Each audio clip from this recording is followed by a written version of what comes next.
Hello, and welcome to another edition of the Environmental Protection Agency's monthly feature, The Environment Matters, where we highlight the work of the agency in the context of national development and sensitize you on your roles and responsibilities as citizens of this beautiful country. Ultimately, the goal of this program is to protect human health and the environment through education and awareness. I am Candacie Thompson, and this month our focus will be on an issue which everyone contributes to, but more so, many persons are apprehensive to own it, and if you would have said litter or waste, you're correct. We're going to be discussing the issue of waste and waste management, and I have joining me in the studio three lovely young ladies who are very knowledgeable in this area.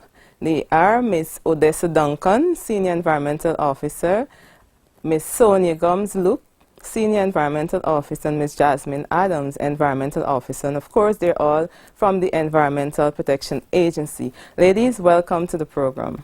Thank you. All right, so waste.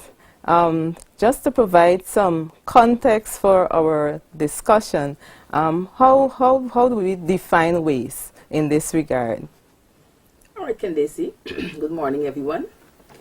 Waste, according to the Environmental Protection Act, Chapter 2005, includes any matter prescribed to be waste and any matter with a liquid, solid, gaseous, or radioactive, which is discharged, emitted, or deposited in the environment in such volume, composition, or manner as to cause an adverse effect.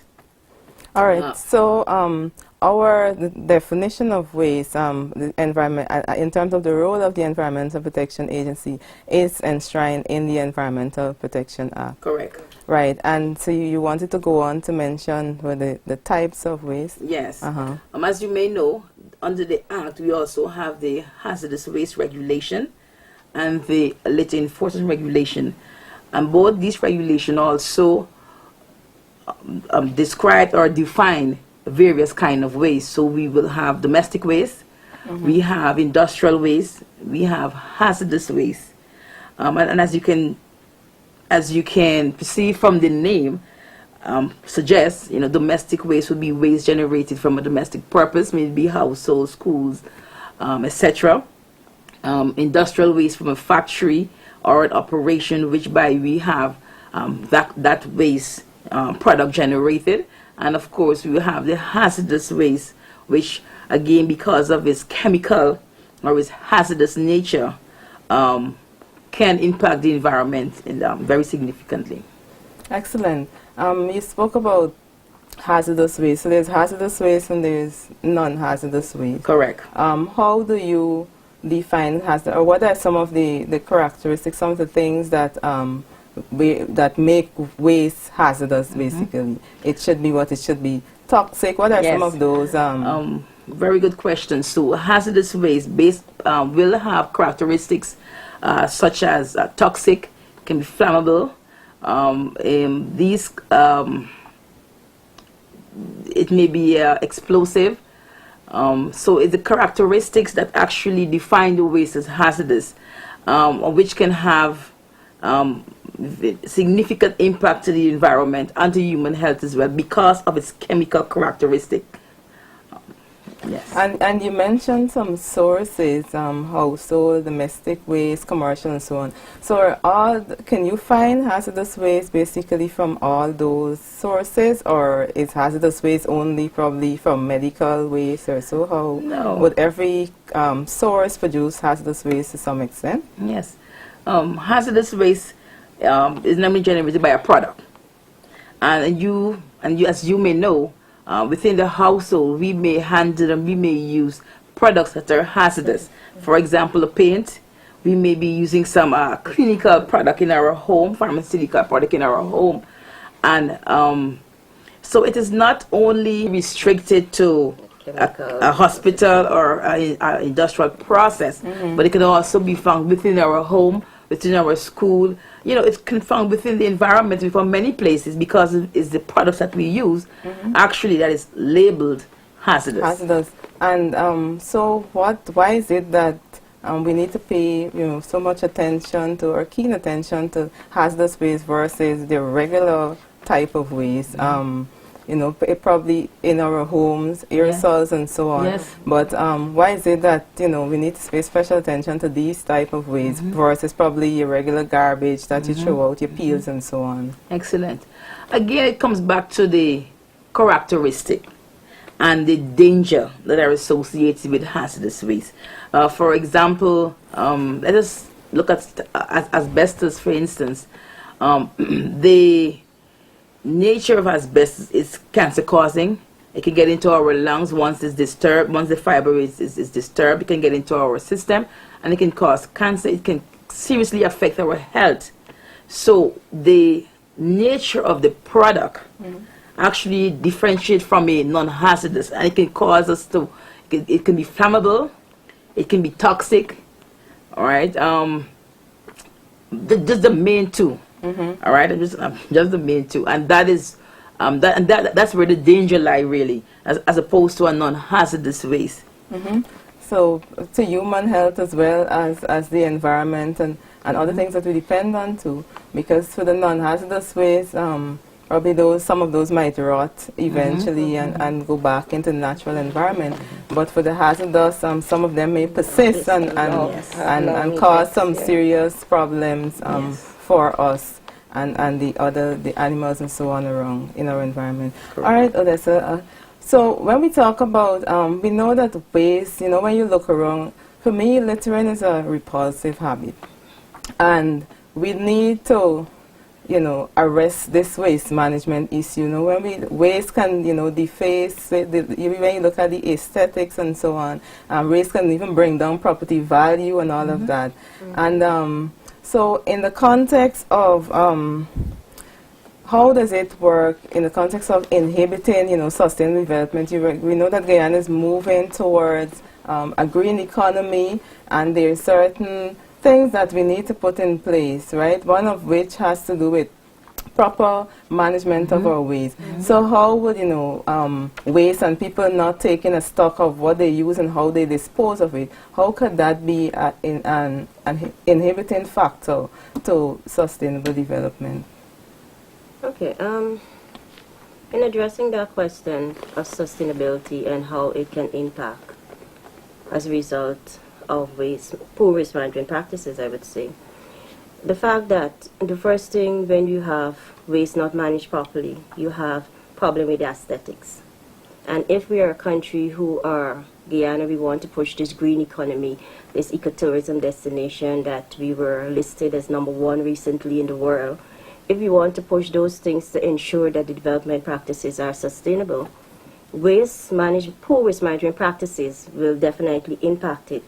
Because the first thing when somebody comes to your country and you just move around and you see the environment in such a condition, it will give a negative impact on not only the country but the people of the country, because we're all in this together. And when persons, I think it's a culture in Guyana basically with how we manage our waste. And persons need to take cognizance of the fact that we're all in this together. The environment is everybody's business. So when you use something and you dispose of it improperly, it gets into the environment, and then you can have impacts such as flooding. That is one of the most predominant one that we have. Our drains are clogged. We have flooding. Properties are being affected. Persons' health, because it results also in health issues, health-related issues. And many times persons do not understand it's because of these same practices that result in this, and then they are impacted. So these are some of the things that we should really take note of in terms of how we manage our waste. Because ultimately it impacts everyone in some way or the other. And, people are of the perception that once it's not in my backyard, once I don't have it, I can pay somebody to dispose of my waste, to take my garbage somewhere else. It's not a problem. But then it ends up being a problem, and it is a problem. And for some people, you're on the road and there's a garbage heap.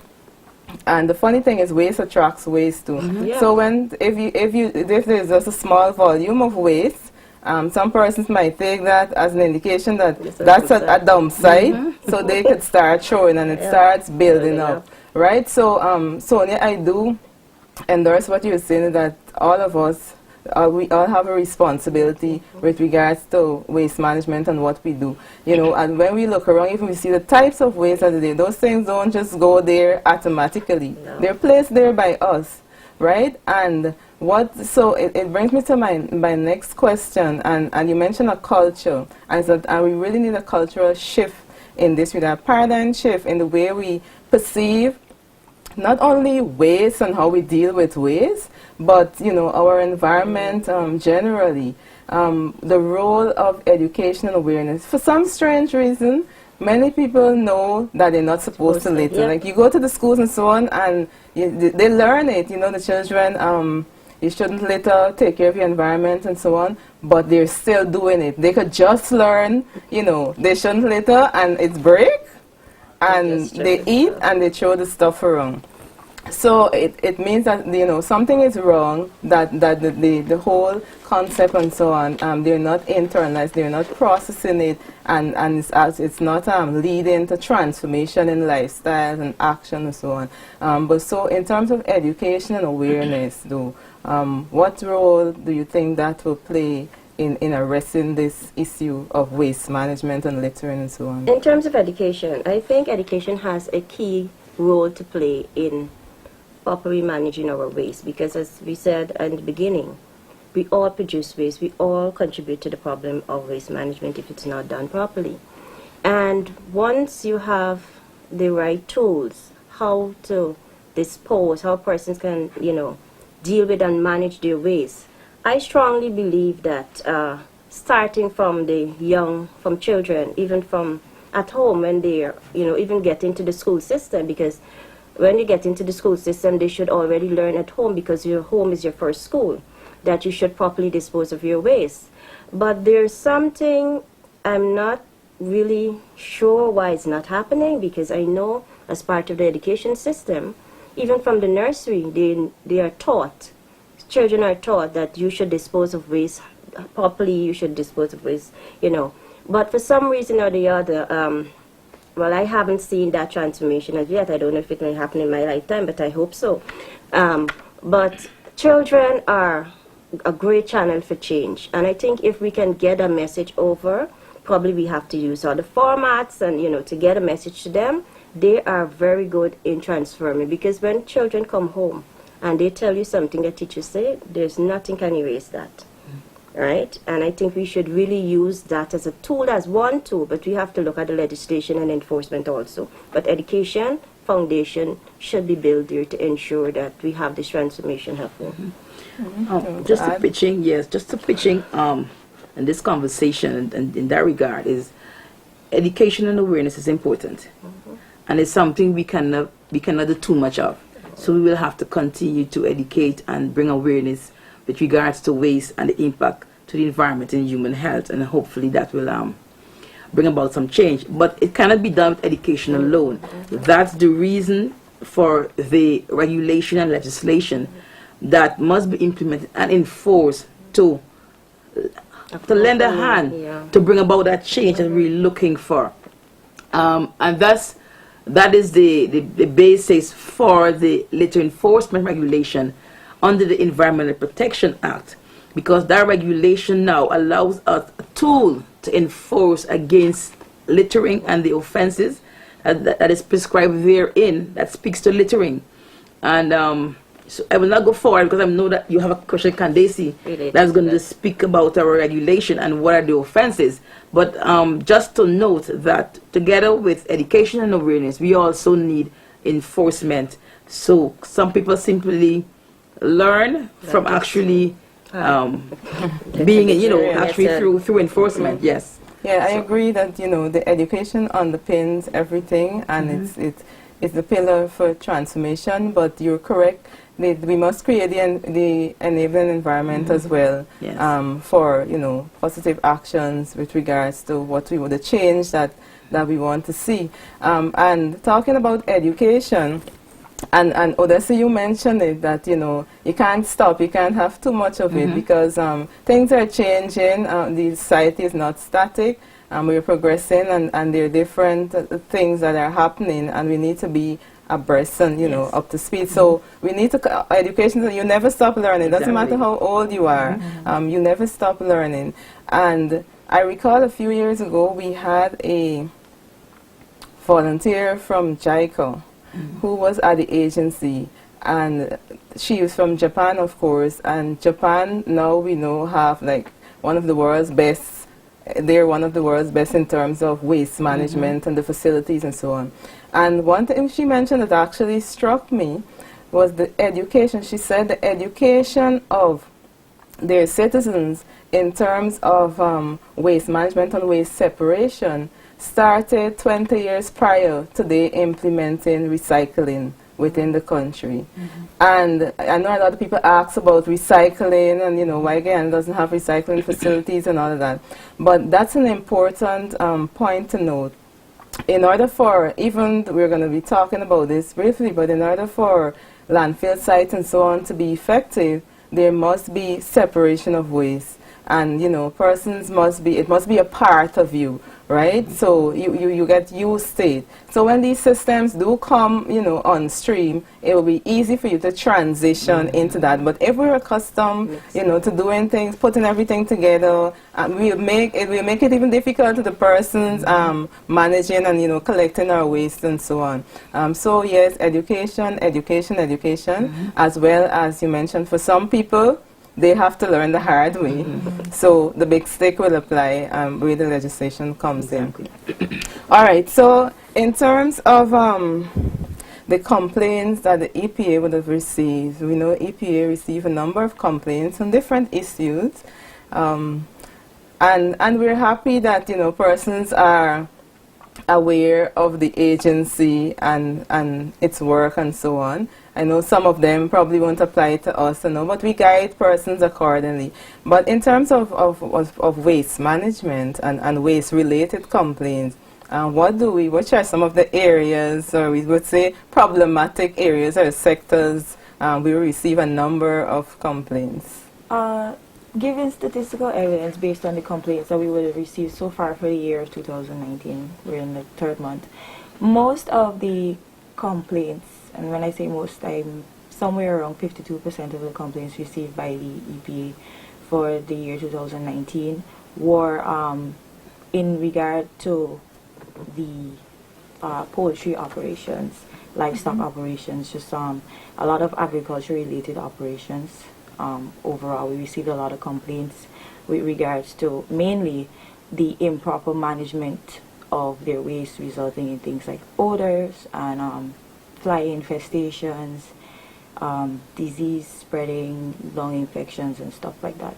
So we received so far for the year, and we saw a spike as well in coming on to the end of 2018, a lot of complaints coming in with regards to operations within the agricultural sector. The agriculture sector, because what do you think is the reason for that, though?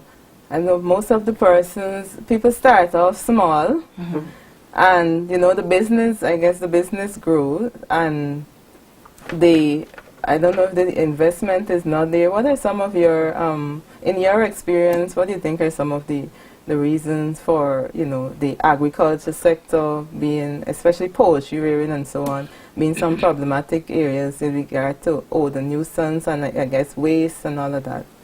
Well, I mean, this sector continues to grow because we can never have enough food, especially where meat is concerned.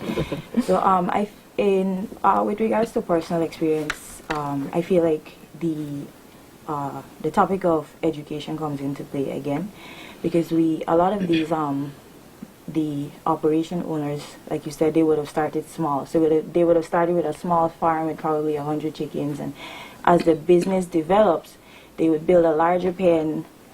But in development of the business, the same small scale pen, the same characteristics that a small scale pen would have had, they would implement it in the large scale pen. So it comes back to education. A lot of the developers actually don't entirely know what are the best practices to put into place for waste management of this particular facility to avoid the things that I mentioned earlier, like the old nuisance, the fly infestation and stuff like that. Because a lot of people have the idea that if the operation is a large operation, then you must expect a smell, you must expect the flies, but that's not the case. There are systems that we can put into place. The agency has poultry rearing guidelines, we have swine rearing guidelines.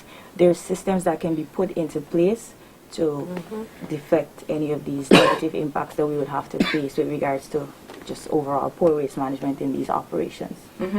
And excellent, there are resources that are available. So we would really encourage people to, tap into these resources because, you want to make money, but you don't want to be a nuisance to those around you. And what you mentioned, I've actually experienced that where I was in this facility, they were doing poultry, they were doing swine, and I didn't know. When I saw the pens and so on, that's when I knew that they were actually involved in poultry. No scent, right? So it's possible. It's not something impossible. We won't give you recommendations that are impossible to accomplish, but there are resources that people just need to be open-minded about it. You're going into a business, and we also want to encourage persons. You're going to start something, you're not sure, you probably have your traditional knowledge, your basic understanding of how to do it, how your parents did it, or your grandparents, or whatever. But these are modern times, and remember the environment, people are closer together and all of that. So if you're going into a business and you're not sure what to do, you can contact the agency, contact the relevant authorities to get that initial guidance, right? So you won't have to deal with all these complaints and then, your neighbor falling out because they're coming for you, you feel like you have an issue with your and sometimes people think it's personal, but it can be a nuisance to persons around, and that's not what we want. We need to be, considerate for those around us. All right. So in terms of waste management, I know there's a hierarchy where we seek to reduce, reuse, recycle, and so on. But basically, what I want to highlight is that disposal is at the end. That's the last thing. There's a phrase that goes, one man's trash is another man's treasure, or something like that. We haven't really caught that well over here because everything is waste basically. But I just wanted to probably shed some light on that in terms of waste, the waste hierarchy, and why we start to reduce and then we go to disposal last. All right. Just to tap into that, and you mentioned earlier the green state and the development of Guyana. And waste, of course, will impact a green state as was already established. One of the things that the green state development strategy brings out is that we need to reduce the quantity of waste generated. And once you reduce the quantity of waste generated, therefore, you won't have much waste entering into the environment and thus causing a problem. So it's really important, Candacie, to remember our 3 R's if we're going to achieve a green state. We need to reduce the generation of waste, we need to reduce the quantity of waste that we produce, and then we also, after reduce, we look at what can be reused, what can be recycled. Again, reducing the quantity that is ending up into the environment and at our landfill. And then we have the repurpose. And I know some of us are wondering what's repurpose, but I know many of us know back in the days we used to use our ice, the butter bowl, the margarine container, many use. It becomes the ice bowl, it becomes a bathing bowl, it becomes, so it has many use until it can't be used anymore, and then we dispose. So those are the things that we need to remember when we're dealing or managing with our waste. So the hierarchy you're referring to, Candacie, is the 3 R's: reduce, reuse, recycle, repurpose, and then the final, what you cannot, achieve any of those are, then you dispose of. One of the things that we look for in the agency when we are regulating waste management, and we try to build it into our process, is that industries or development or operations, they need to look at ways to reduce their waste. Right? And one of the things, I'm just going to mention one of the things that they look at is to procurement. You need to procure sensibly, and you need to procure with the aim in mind as to what you can use and during a given period, so that you can reduce the quantity of waste that is generated. So that is just one thing. I'm going to touch on that, and then I will leave it to the my other colleagues. And probably even to shed some light on the household level, ladies, what are some other ways that persons could actually reduce their waste in a very simple, practical way? I mean, we regulate the industries and so on, that's on a larger scale, but there are things that people can do on a daily basis to reduce the amount of waste that they generate. Okay, at a household level, there's so many things that we can do, dear. Firstly, we can look at the amount of items we purchase. You know, we need to just use or purchase what we need, because many of times when we purchase large quantities, you do not use it in a timely manner, and it ends up as waste. Because sometimes you go into the supermarket, I'm guilty of that, and you go for certain things, but then you see other things, you may not want it at the set time, but because how it's placed, I think it's part of the marketing strategy also. You know, how it's placed, it jumps out at you, and you may say, oh, you know what, I may need to use this, and then you take it home. You don't have an immediate or, you know, in the near future use for it, and you leave it there, and then it spoils, and then it has to be disposed of, right? So that's waste being generated there. Another thing that persons can do, and this is something that should hit home to all of us, it is the whole use of taking our bags, something that in terms of you reusing, I'm going to touch on that. We take our own bags to the supermarket. That is an issue all by itself that, you know, it's very touchy at this time, whereby when you go to the supermarket, you get 4 or 5 bags each item depending on the type, because they put your laundry separate, your perishable separate, so there's so many, you know, separation that happens there. So one of the things that we can do, you know, practically as parents, as persons, you know, when you go shopping, take your bag. That will in itself reduce a large quantity of waste, because we know the plastic that we have, it ends up into the environment, is persistent there. It's a non-biodegradable plastic basically that they have. A lot of supermarkets are now getting into, you know, the whole aspect of reusable bags, and so that is something we really appreciate at the EPA to, you know, have persons encourage them to do that. Up to last week, I think I saw Massey had something whereby they were, you know, distributing the bags, and, you know, they have other supermarkets around that are getting into the whole aspect. So this is something that we will really want to encourage in terms of reduction of waste. You're reusing your stuff. Reuse your bags. So that's a touch on things that we do in the homes with the containers that we use, and so there's so many things we used to do before, but those things are no longer part of our practices. For some reason, I think probably it's availability of other stuff. You know, times have changed. You have other materials being available and all of that. But these are some simple things that we can do to help, you know, in the whole reduction of waste, and which will contribute to the management of waste, because you have less to be disposed of, basically.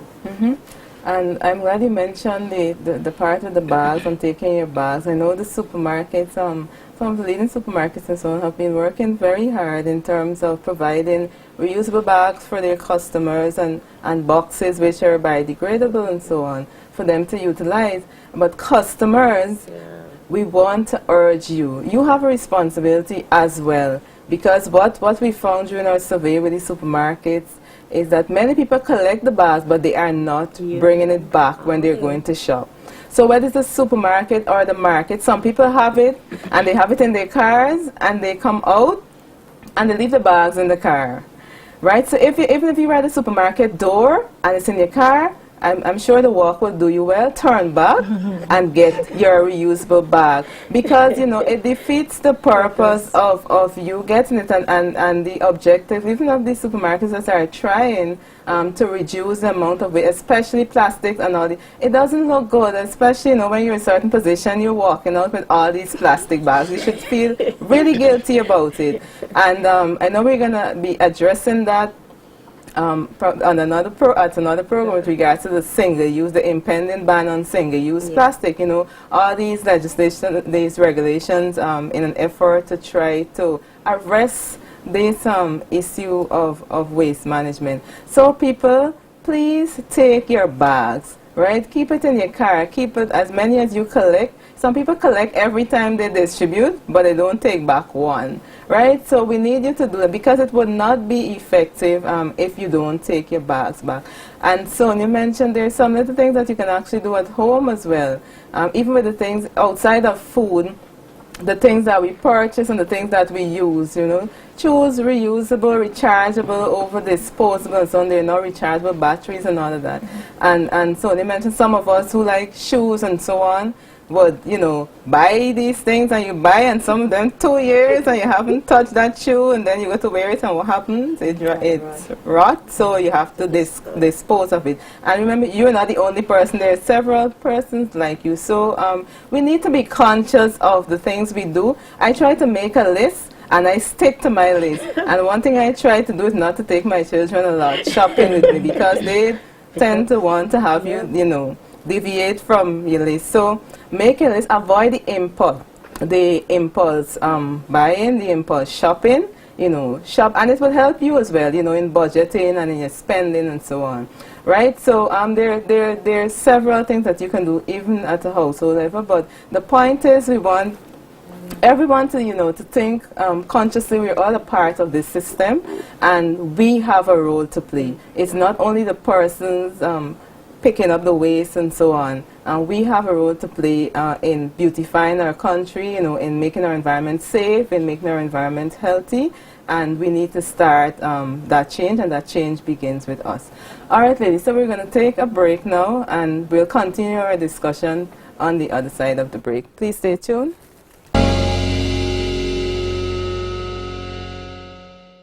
At the Environmental Protection Agency, we believe that the environment is everybody's business.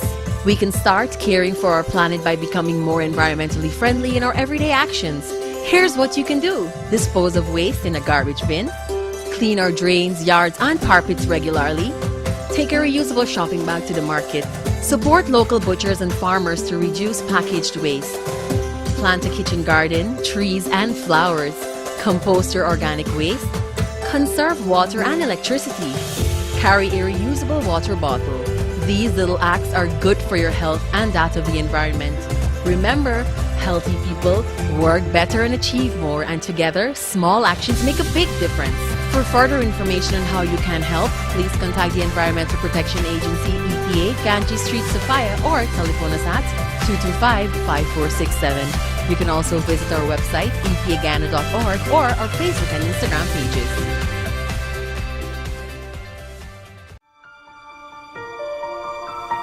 From the gift of Iwakrama to the groundbreaking low-carbon development strategy, Guyana, the land of many waters, land of the giants, has been a leader on environmental management and biodiversity conservation in the Caribbean and on the world stage.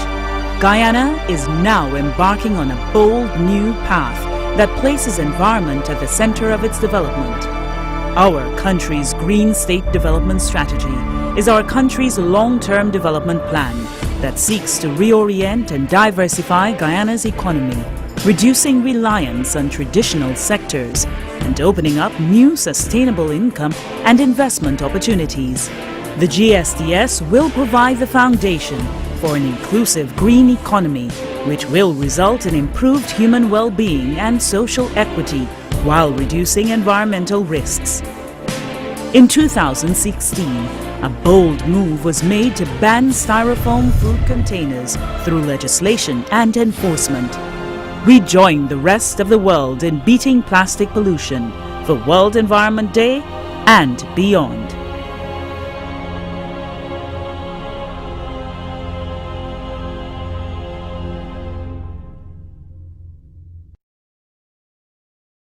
Are you involved in a business or thinking about starting one? Do you know there may be environmental impacts from business activities? According to the Environmental Protection Act of 1996, businesses such as gas stations, rice mills, large-scale agriculture and poultry farms, large-scale mining and forestry operations, hotels and resorts must be authorized. Persons proposing any of these activities need to submit an application for environmental authorization to the EPA.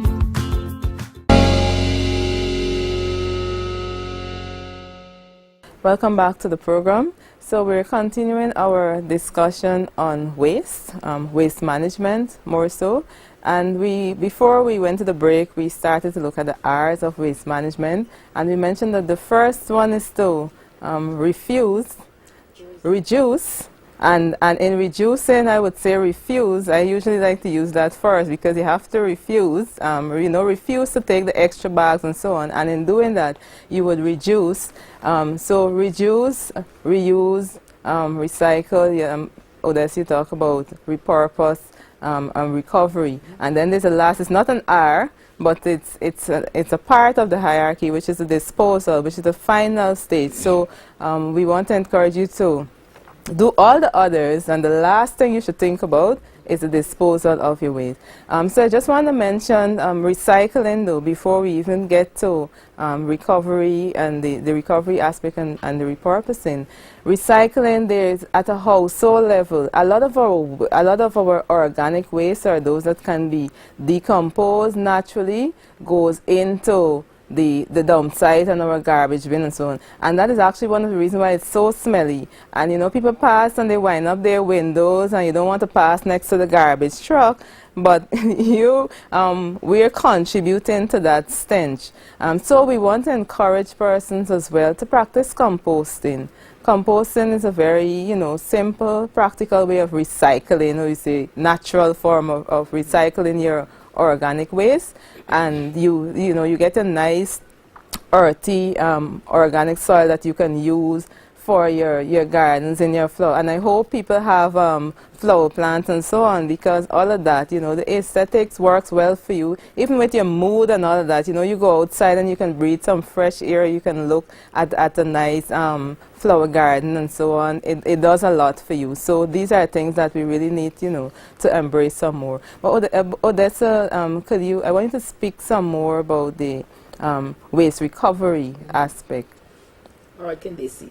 With regards to recovery of waste, we don't have much facility in Guyana that will speak to that or rather provide that service. However, and you may be aware that we do generate significant quantities of waste oil, which can be recovered, and then it can be treated to form something else.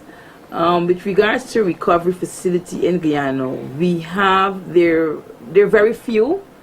We have BOSAI that actually collects small amount of waste oil. They have contract with some of the waste oil generators, such as GPL, and from the mining industry as well, mining sector. So some amount of waste oil is collected by BOSAI, which is treated and then reused in their operation. Mm-hmm. There is also an authorized facility, Tiger Tanks, that provide that service to ExxonMobil to recover waste oil and other waste generated from ExxonMobil operation, treated, and then it can be reused as a different format or a different way. We also have some large companies that have incinerator, which they would have used to treat their waste oil, and then it can either be burned or then it can be treated to produce something else. So we have very few facilities, Candacie, with regards to recovery. It's not something that is widespread or available widely in Guyana. And it's something that we encourage the business sector, we encourage the large facility to look into as one of the way to manage their waste generated. Mm-hmm. And we have these places that look after computers and phones and so on, that will actually take parts, from different old computers and so on. So instead of disposing it, out on the road, you look for opportunities. Mm-hmm. For some people, you might want to change your refrigerator, but there's nothing wrong with the current one. For you, it's just an older model. But there are places you can look for homes and so on that you could actually donate it to, orphanages, care centers, other public. There are people, as I mentioned, one man's trash is another man's trash, and there are people who can actually use some of those things, even clothes and stuff that some people, you just throw out. as long as they're in good condition, donate them to somewhere so that it can have a longer span, and all that will go a far way in reducing the amount of waste that goes into our dump site or the landfills more so. And Candace, you mentioned equipment, electrical and electronic waste, and we do have a facility in Guyana that is authorized by the agency that collects or but manage e-waste for the purpose of export. You may know that Guyana is also a signatory to the Basel Convention for the Transboundary Movement of Hazardous Waste, which basically allows for sound environmental management with regards to the treatment and disposal of hazardous waste. It also safeguards to ensure that one country's hazardous waste is not being improperly disposed of in another country. So the convention actually provide the framework that allows this safe management of hazardous waste, of course with member countries or countries who are also member to the convention. And in Guyana, we do have one such operation that is authorized by the agency that collects and exports e-waste. And we encourage persons who may have a refrigerator that is, in their mind it's a waste, or any electronic or electrical waste, and they could contact us for that information, and we could provide it to them so that they could have the waste, that particular waste stream, collected and managed according to sound environmental management. Excellent. And so, and even for persons, for the business community and so on, I mean, we tend to focus a lot on the problem, but we need to look on opportunities and to find the opportunities and where we can, be solutions, find solutions to the problem. And if we're online and so on, and people all over the world are finding solutions to their problems. So, if we see a problem exists, and we could start looking at, the possible solution and trying to arrest that problem. All right, so we want to encourage persons to look at avenues for investment in that regard, as it relates to waste management and so on. Moving on though, in terms of waste management, we've been focusing a lot on the EPA and the work of the EPA, but I know there are other agencies, there are other organizations that has some form of jurisdiction as it relates to waste. Do you want to share some of those local authorities with us? Especially, the NDCs, the RDCs, and Okay, as it relates to waste management, EPA have the overall mandate in terms of our legislation. We are there to regulate, right? To ensure that waste management is properly done, because it can result in pollution to the environment. However, there are other bodies or entities that manages waste according to whatever sector. For example, the local government, the Ministry of Communities, they will have jurisdiction to deal with municipal waste and so within your communities. We also have the Ministry of Health, who plays a major role that deals with the medical waste, right? So we have different persons, different sectors, dealing with waste, but in terms of the regulatory aspect of it, EPA is the body designated to ensure that all these entities manage their waste in a proper manner to ensure the environment and the health of the people is being safe. And I want to zoom in a bit on the regulations. I know we've had the regulation for expanded polystyrene or styrofoam as we know it, and we have the litter regs which Odessa alluded to earlier. But in terms of styrofoam, and that was a means of arresting waste management as well, because as styrofoam is non-biodegradable. Even their estimated times for some non-biodegradable items, which are hundreds of years. But for styrofoam, because of the chemical composition and so on, styrofoam is indefinite.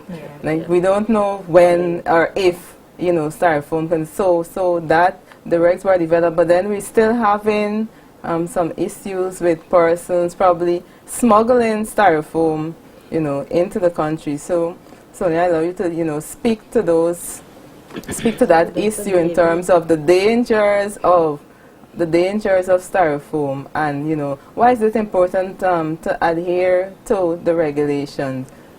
Okay, well, first of all, the styrofoam as a product, it's dangerous to the environment. It's being produced from polystyrene, which is a form of plastic, a petroleum-based plastic. So once you have products like that into the environment, the time it takes to degrade, it's very long or indefinite. And as you rightfully said, it can have significant impact, because if you have those type of waste in the environment that we cannot get rid of, it will contribute to problems in the environment. And we are so much, what I should say, would have been accustomed to seeing styrofoam and the effects or the impacts of it in our environment. Not so long ago, we would have seen, before we had the actual ban, we would have seen all our drains when it floods. You see a lot of styrofoam just at the top of because of the lightweight and all of that. That it's being there evident, but it's not moving anywhere, right? So the impacts of it can have an impact on our health, because once you use the styrofoam, using styrofoam is not a problem, but you use it improperly. When you use it to reheat stuff, there are chemicals that are being released that can impact your food and things that you eat and have impacts on your health. It's considered to be something carcinogenic. So all of these things, it have its uses, because we know it's very lightweight. It's being used for packaging and all of that. However, the impacts when it gets to the disposal aspect of it, that's where we have a problem in Guyana, and that that's something we try to address in terms of the ban of the use of styrofoam. Yes, you made persons, recently somebody called and indicated that persons still have styrofoam in their possession. GRA is working very close with us to address this issue, because they're the persons who are actually implementing in terms of the ports, how it should not be entering. And if they do find you coming in, they would seize and try to destroy it and all of that and deal with it in that way. But the whole thing of it, that is one stream or one source of the waste that we're really trying to address. Yes, I don't know, perhaps still have them, because there was a period whereby it was allowed for you to use those that you have, but to hear that person still have them, I don't know how they got it, but GRA is taking care of that, and we hope that that will be addressed, totally, to deal with that particular form of waste, because we have seen the impacts that it had on our environment aesthetically, in the drains and all, blockage and all of that. So those are things we need to really take note of, how we use and what type of materials. There are alternatives to styrofoam. There are biodegradable materials out there that you can use. So you don't have to use styrofoam. They have products that provide the same purpose and the same uses as styrofoam, that are less impacting on your health and the environment. So there are alternatives there. Excellent. And the persons, you have the responsibility, as I mentioned, my other R, to actually refuse. You don't want to compromise your health and the environment, and you mentioned there are alternatives available. So you don't take any food, or any juice or anything in a styrofoam. Refuse to take it from those. And if and it comes back to supply and demand too, because if people, businesses usually invest in what's in demand. So if nobody's buying a particular product, the businesses will not be, importing it or smuggling it or whatever the case may be. So businesses too have a responsibility to adhere to the necessary regulations. They're there to safeguard your business as well as persons' health. All right. So we just want to encourage those persons who are still in the habit or getting styrofoam for some reason, that you should desist from that practice. It's very, very dangerous. All right, so I want to move on to the big one, the littering and the litter regs. We know that the littering is still, a major issue. So Odessa, I want you to shed some light, or probably any of you ladies, in terms of the litter regs and you know, the various categories and so on, what is happening. You know, there's littering in a public place, littering from moving vehicles and stuff like that. What are some of your experiences in that regards as it relates to littering? And more so though, some persons say they like they're not sure, they know littering is illegal and there are penalties, but then an important part is the collecting the evidence and, you know, taking when the matter gets into the court and so on, how, you know, how do we deal with it? So if somebody sees someone littering, like what's the first thing to do? Do you tell them to pick it up, or do you call the EPA? Do you take a picture? You know, so just walk us through that in a bit as with regards to littering and the litter regs. Well, as you stated before, littering with regards to the topic of waste management is one of our most prominent issues here in Guyana. The EPA developed litter regulations. They're implemented in the year 2013, and the litter regulations, it outlines specific offenses, and there are penalties to these offenses. Some of the offenses under the litter regulation include littering a public place. This actually carries a charge of 50,000 Guyana dollars per individual, and if you can be proven as a business owner, your charge will be $100,000 for that. We have littering of a private premises. A lot of people don't know that it's illegal to litter private premises. We see every day properties with the sign that says it's owned. There's no building there, but it's private property, and individuals still see it fit to throw their garbage over there because it's not inhabited by anybody. That's also a charge of 50 per individual, 100 per business. Disposing of your refuse through a moving vehicle, that's also a charge. That's also something that a lot of our Guyanese, they indulge in. You eat something in the minibus, you throw it to the window. It's very much illegal. We've implemented with regards to some amount of leniency. We implemented what is known as the fixed penalty. The fixed penalty we use in a situation whereby an individual is respectful of what was done, of the illegal nature of their act, and they understand that this was wrong. Probably they didn't know, and they are willing to cooperate and not do it again. So where the fixed penalty comes in, it's a reduced charge.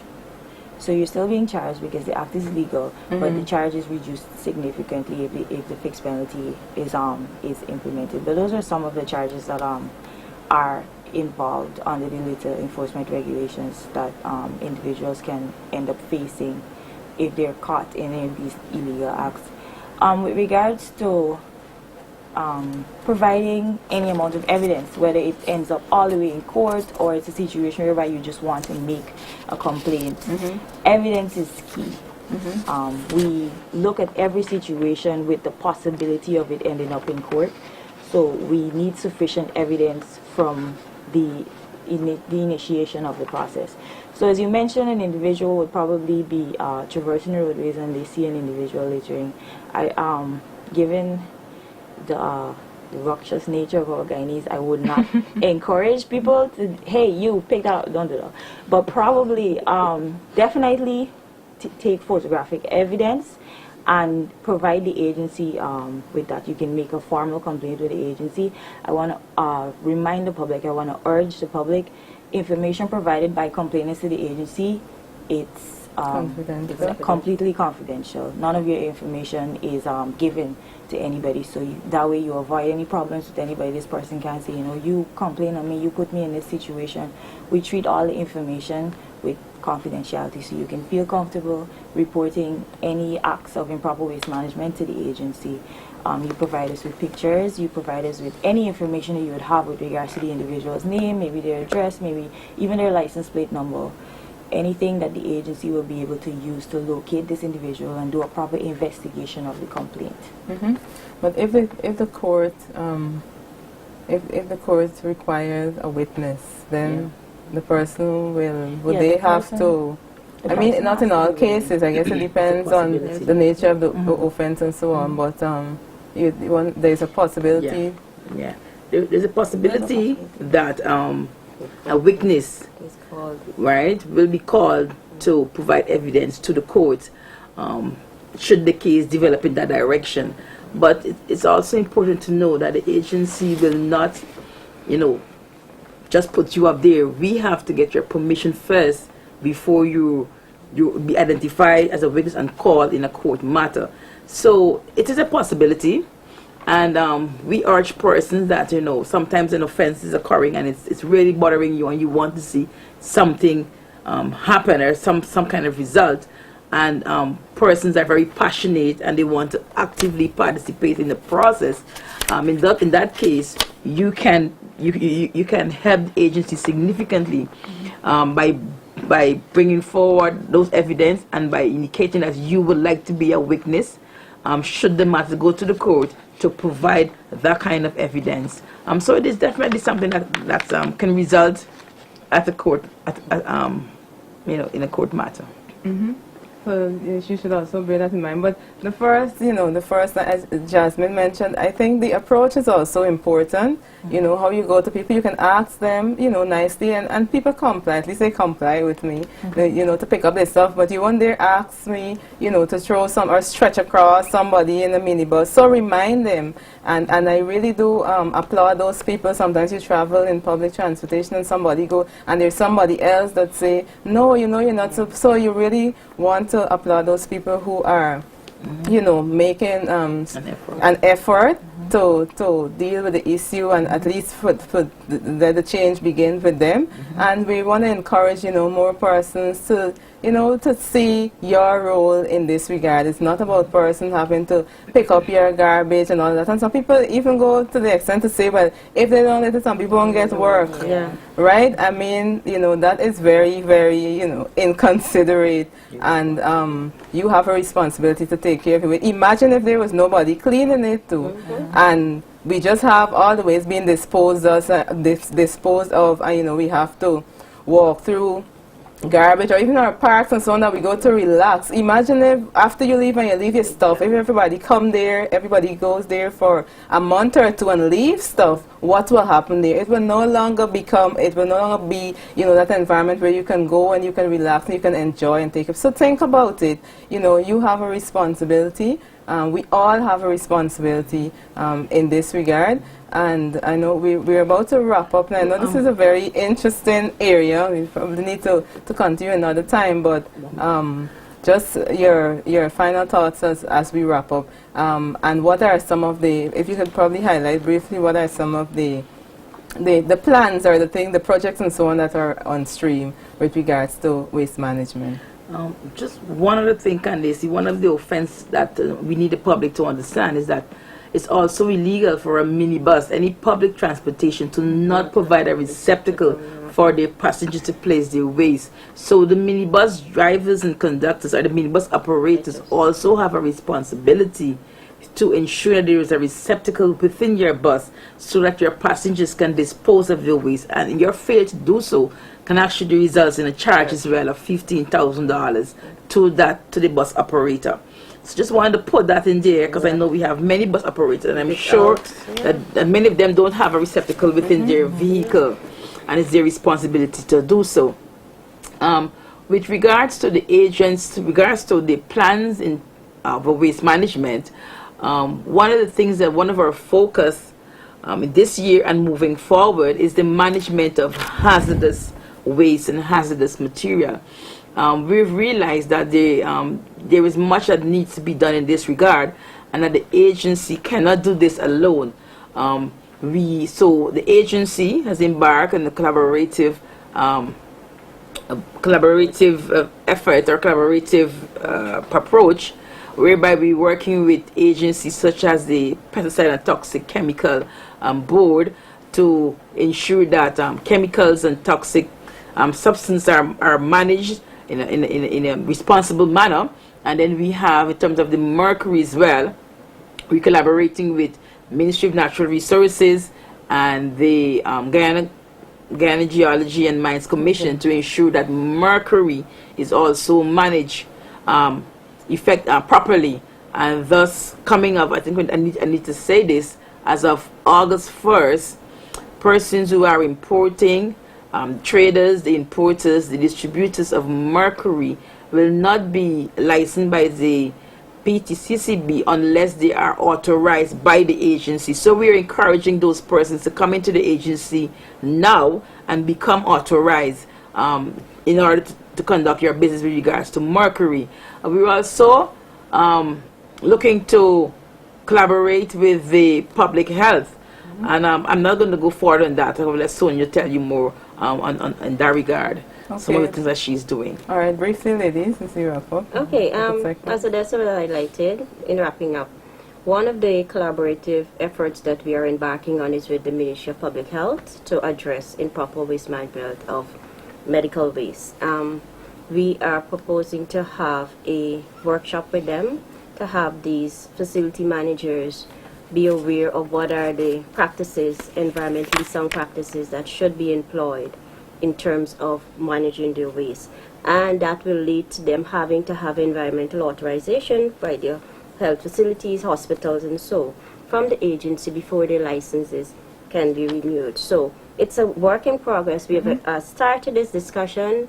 We have gone in terms of planning.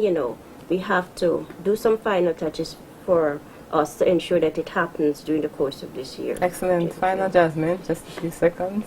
Well, I just wanted to urge my Guyanese people once again not to indulge in littering. We have garbage receptacles everywhere. We're supposed to have garbage receptacles in our public transportation as well.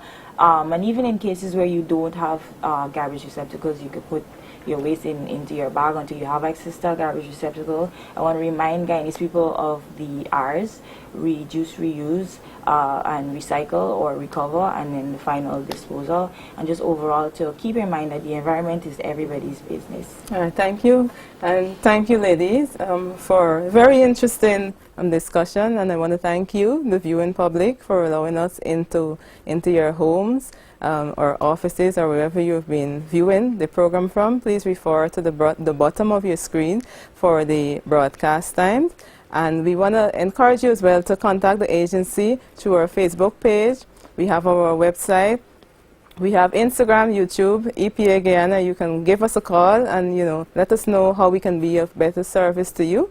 And so I just want to thank you again. And to wrap up, I want to leave you with a quote from Jane Goodall, which says, you cannot go through a single day without having an impact on the world around you. What makes a difference is the type of impact you have. And I hope that we will all seek to make a positive impact on the world around you. So until next time, I've been your hostess, Candacie Thompson. I thank you for joining us.